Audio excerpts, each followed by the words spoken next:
Hi, I'm Simon with AppliancePartsPros.com. Today we're going to show you how to repair your appliance. Are you ready? Remember, anytime you work on your appliance, make sure it's unplugged or the circuit breakers are off so there's no chance of electrocution. In this video, we'll show you how to replace the door basket lead in an LG refrigerator. It's going to be a very easy repair. Should only take a few minutes to show you how to do it. When you open up the package, you're going to get a new door basket lead. The door basket lead is mounted on the upper door basket in the fresh food compartment. You can open and close the lead to store dairy products. The main reason to replace the door basket lid is if it's broken and won't stay in place. To get to the part, we need to open the right side of the refrigerator door.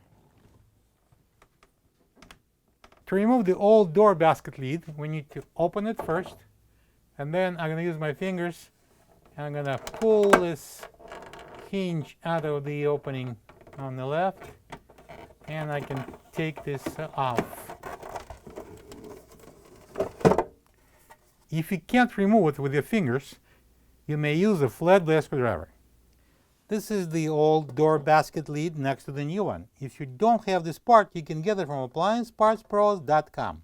To place the new door basket lead in, we need to place it on the top like that, then squeeze the sides in, and then I'm going to place those hinges into the openings one at a time. And now we can close the door. Plug the fridge back in and make sure it's cooling. Thank you for being a part of another successful repair brought to you by AppliancePartsPros.com. For any of your future appliance repair projects, please check out our other videos available on our site, on Facebook, on YouTube, and on Instagram.